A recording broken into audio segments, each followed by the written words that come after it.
Oke. Nah, ini. di sini ada kolam pembesaran ikan gurami, Mas. Oh, yang ini. Ih. Coba akan saya kasih makan ya.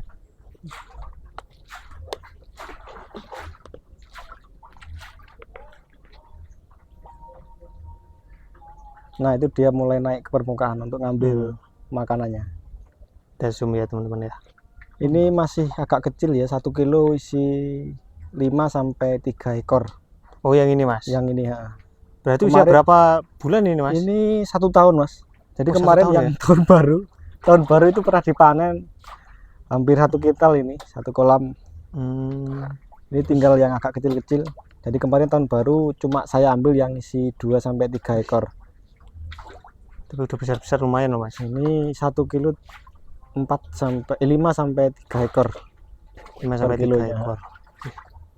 Ini mungkin tidak banyak, tinggal berapa? 200 ekoran mungkin. 200 ekor. Ya. Wih.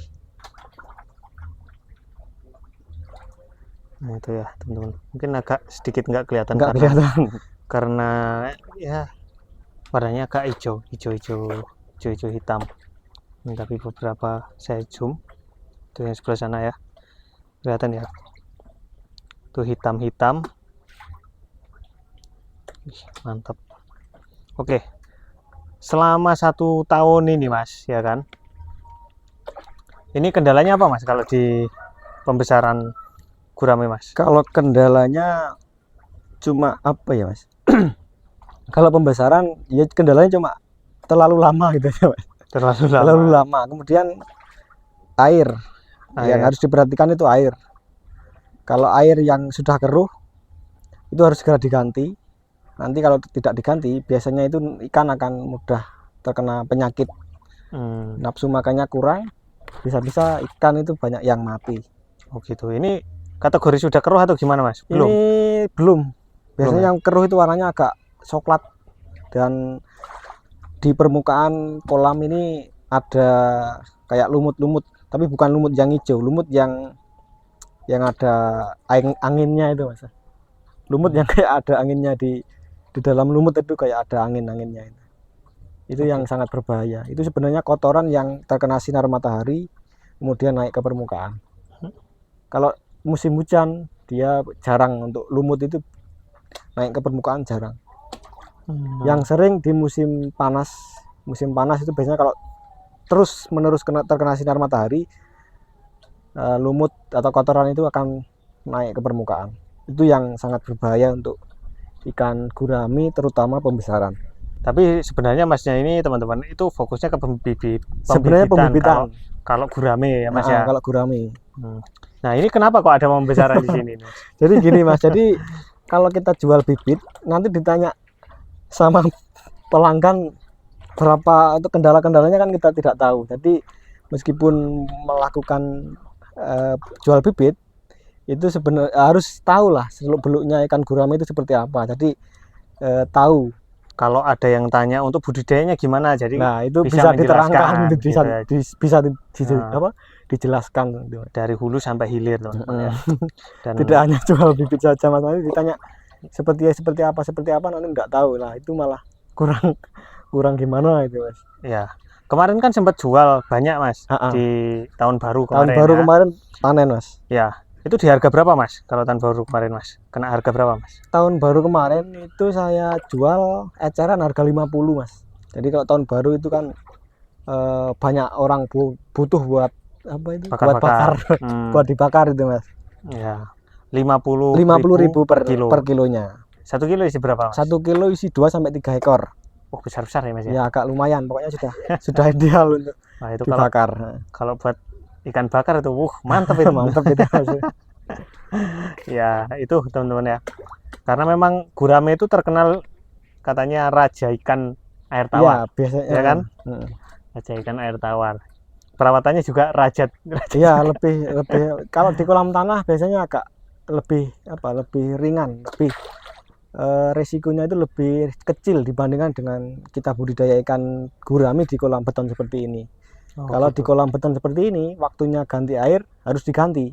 Tapi kalau di kolam tanah itu meskipun jarang diganti nggak apa-apa. Tapi kalau di sini gantinya sesuai itu tadi sesuai ya Mas ya. kalau dikasih Ah. makan itu masih mau makan itu nggak perlu diganti, tapi kalau dikasih makan kemudian nggak mau makan itu harus segera diganti. Kalau kita nunggu Lihat kondisi berarti. tadi lihat situasi dan kondisi. Kalau dibanding nila Mas, ya kan? Kita banding-bandingkan sesama inilah, sesama air tawar ya kan? Iya, Kalau dibanding nila, cuannya itu lebih banyak yang mana Mas? kalau banyaknya itu ya kalau kita lihat dari harga jualnya itu lebih banyak yang ikan gurami. Kalau ikan gurami kan harga jualnya per kilo itu 45 sampai 50.000. Kalau kita ikan nila itu harga jualnya kan cuma maksimal nanti ecer itu 35. Diambil tengkolak sekitar 28 sampai 30.000. Jadi kalau bicara banyaknya ya banyak ikan gurami, tapi untuk proses pembesarannya juga membutuhkan waktu yang lebih lama dibandingkan dengan ikan nila. Berpacu dengan waktu dan pakan. Ya, berpacu waktu sama pakannya, Mas. Oke. Nah, ini di kolam pembesaran sendiri ini dikasih makan berapa kali sehari, Mas? Kalau pakan itu 2 kali sehari, pagi di jam 7 sampai jam 9. Kemudian kalau sore di jam 3 sampai jam 5 sore. Jadi 2 kali sehari. 2 kali sehari. Nah, kalau siang bisa dikasih makan menggunakan dedaunan seperti daun lompong. Oh, yang seperti ini itu, ya. Seperti pokoknya yang warna hijau-hijau itu dia mau. Oh, gitu ya. Itu cuman selingan aja Ya, berarti kalau dedaunan itu cuma selingan. Kalau Tapi pakannya kalau yang bagus memang harus pakai pelet ya. Jadi untuk dedaunan itu cuma selingan. Kalau kita pakai full dedaunan yang biasanya panen 1 tahun 1 kali, kalau full dedaunan itu bisa 2 tahun lebih, biasanya lebih dari 2 tahun kalau full pakai dedaunan, Mas. Oke, ya. Mas, banyak teman-teman yang bertanya, gurame itu kok kalau dikonsumsi itu bau tanah. Bau tanah. Itu gimana, Mas? Cara menyikapinya? Nah, jadi biasanya kalau ikan gurami yang bau tanah itu biasanya budidayanya di tanah. Jadi kalau budidayanya di kolam beton seperti ini, ya, air yang maksudnya di kolam di dasar kolam itu beton itu untuk bau tanahnya tidak maksudnya nggak bau tanah, Mas. Oh, hilang. Hilang, nggak ada bau tanahnya kalau budidaya ikan gurami di kolam beton. Tapi kalau budidaya ikan gurami di kolam tanah kebanyakan ya Mas ini ya. Jadi kebanyakan banyak yang bau tanah. Tapi ada sebenarnya bisa diantisipasi ketika kita memanen. Ini yang bicara di kolam tanah, Mas. Kalau di kolam tanah setelah kita panen bisa kita karantina di kolam beton itu minimal 10 hari sampai 2 minggu. Itu nanti untuk rasa itu nanti tidak bau tanah, Mas. Bau tanahnya hilang kalau kita sudah hilang ya. Ya, hilang. Kalau kita budidaya kita panen kemudian kita taruh di kolam beton, kita kasih pakan pelet selama 10 sampai 14 hari, nanti untuk bau tanahnya akan hilang.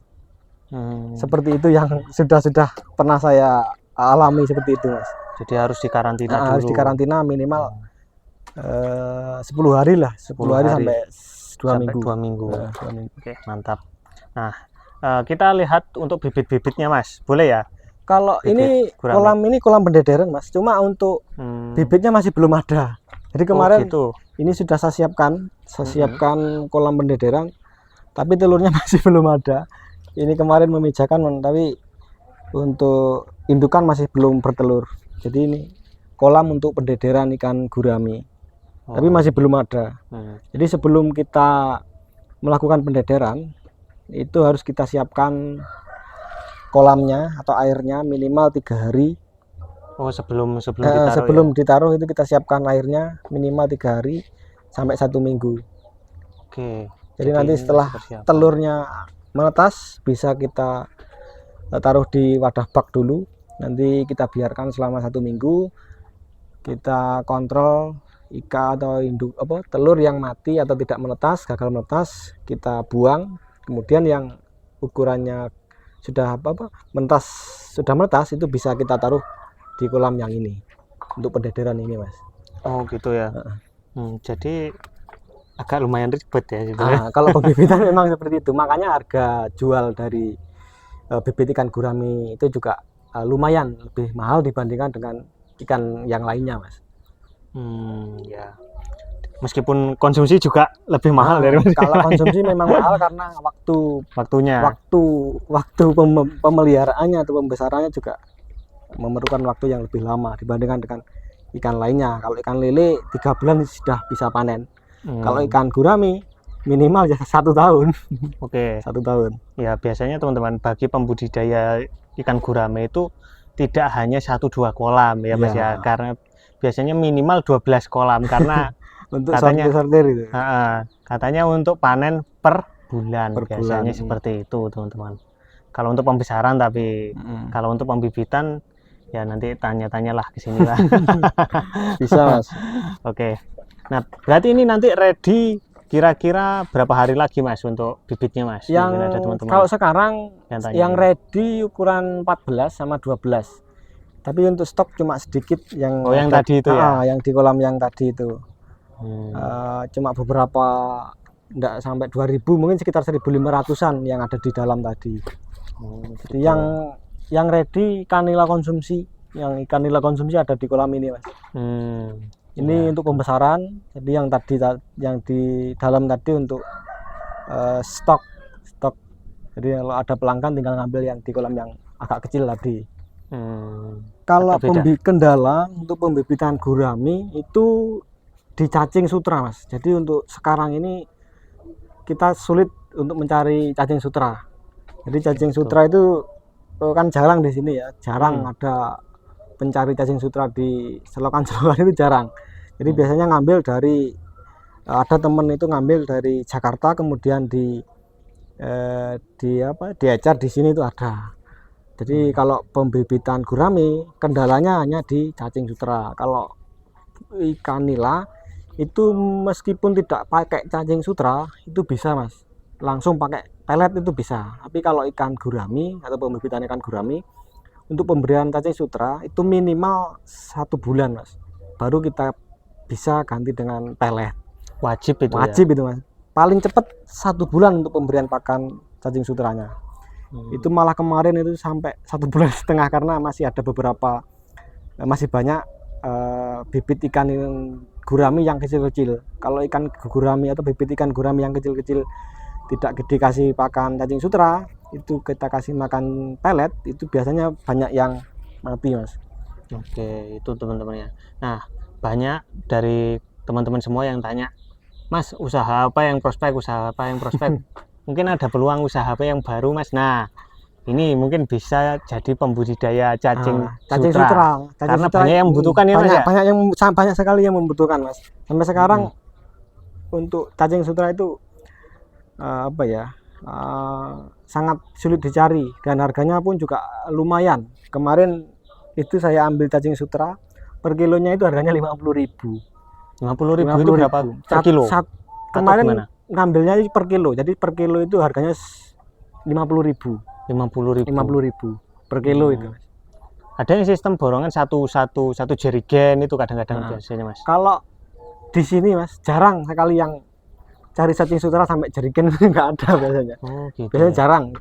Tapi kalau biasanya di daerah daerah Bandung karena biasanya pakai jerigen bisa. Tapi kalau di daerah sini biasanya takarannya itu pakai wadah sosis atau pakai pakai wadah sosis. Kebanyakan pakai wadah sosis. Tapi yang kemarin saya ambil itu per kilo. Jadi harganya ngambilnya itu per kilo. Hitungannya per kiloan itu. Oke. Ya Mas, mungkin itu saja untuk video kita kali ini. Semoga bermanfaat bagi teman-teman yang melihat, dan kita doakan semoga usahanya lancar selalu. Amin, ya Mas ya. Amin. Kita doakan lagi. Ini kan masih banyak Mas, masih luas. Semoga nambah kolam lagi ke depannya.